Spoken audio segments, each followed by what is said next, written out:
નમસ્કાર, હવામાન સમાચારમાં આપનું સ્વાગત છે।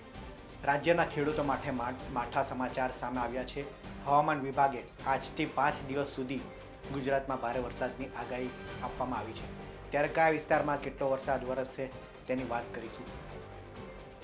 સ્ક્રીનમાં આપ જોઈ શકો છો, આજે એટલે કે 26 તારીખે સૌરાષ્ટ્ર અને દક્ષિણ ગુજરાતના જિલ્લામાં ઓરેન્જ એલર્ટ આપવામાં આવ્યું છે। કુલ 8 જિલ્લામાં આજે ઓરેન્જ એલર્ટ આપવામાં આવ્યું છે, એટલે કે ભારે વરસાદ વરસી શકે છે। તેમાં ગીર સોમનાથ, અમરેલી, ભાવનગર અને બોટાદ સૌરાષ્ટ્રના જિલ્લામાં ભારે વરસાદ વરસી શકે છે। ત્યારે દક્ષિણ ગુજરાતના ભરૂચ, સુરત, નવસારી અને વલસાડમાં ભારે વરસાદની શક્યતા છે, ભારે વરસાદ વરસી શકે છે।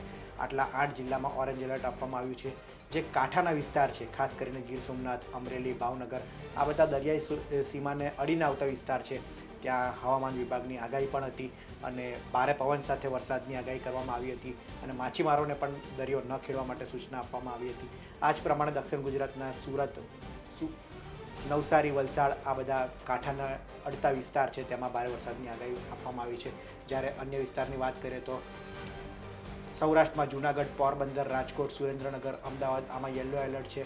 જ્યારે મધ્ય ગુજરાતના જિલ્લાની વડોદરા, છોટાઉદેપુર, દાહોદ, મહીસાગર, આ બધા જિલ્લામાં પણ યલો એલર્ટ છે, એટલે કે મધ્યમ વરસાદ વરસી શકે છે। જ્યારે 8 જિલ્લામાં ભારે વરસાદની આગાહી છે।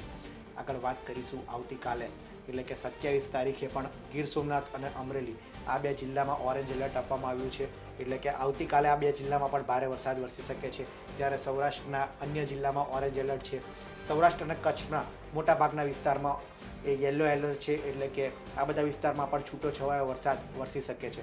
દક્ષિણ ગુજરાતમાં ભરૂચ, સુરત, નવસારી, વલસાડ, આ બધા જિલ્લામાં યલો એલર્ટ છે, એટલે કે છૂટો છવાયો મધ્યમ વરસાદ આ વિસ્તારમાં રહી શકે છે। આગળ વાત કરીએ પરમ દિવસે, 2 દિવસ બાદ એટલે કે 28 તારીખે સૌરાષ્ટ્રના દ્વારકા, પોરબંદર, જૂનાગઢ, અમરેલી, ગીર સોમનાથ, ભાવનગર, આ જિલ્લામાં યલો એલર્ટ છે, એટલે કે છૂટો છવાયોથી મધ્યમ વરસાદ વરસી શકે છે। જ્યારે દક્ષિણ ગુજરાતના ભરૂચ, સુરત, નવસારી અને વલસાડમાં પણ યલો એલર્ટ આપવામાં આવ્યું છે, એટલે કે 28 તારીખે આ વિસ્તારમાં પણ વરસાદ રહી શકે છે।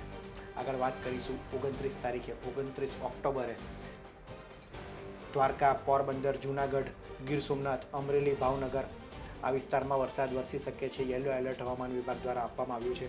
ત્યારે ભરૂચ, સુરત, નવસારી, વલસાડ, એટલે કે દક્ષિણ ગુજરાત અને સૌરાષ્ટ્ર, આ વિસ્તારમાં ખાસ કરીને આ 5 દિવસ સુધી વરસાદની આગાહી આપવામાં આવી છે। આગળ વાત કરીશું 30 તારીખે, એટલે કે 5મા દિવસે પણ સૌરાષ્ટ્રના દ્વારકા, પોરબંદર, જૂનાગઢ, ગીર સોમનાથ અને અમરેલી, આટલા 5 જિલ્લામાં યલો એલર્ટ છે, એટલે કે 5 દિવસ સુધી આ વિસ્તારમાં વરસાદ વરસી શકે છે। જ્યારે અન્ય તમામ જગ્યાએ વરસાદનું જોર ઓછું રહેશે। આ 5 જિલ્લામાં 30 તારીખ સુધી એ વરસાદની આગાહી આપવામાં આવી છે। હવામાન વિભાગની આગાહી મુજબ 5 દિવસ સુધી ગુજરાતમાં વરસાદનું જોર રહી શકે છે। ખેડૂતો માટે માઠા સમાચાર કહી શકાય। વાત કરીએ આપણે જે પ્રમાણે કે કયા કયા વિસ્તારમાં કયા દિવસે વરસાદ વરસી શકે છે। આ વિડીયોમાં હાલ આટલું જ। હવામાનને લગતા તમામ સમાચાર માટે આપ ગુજરાત તક જોતા રહો। ધન્યવાદ।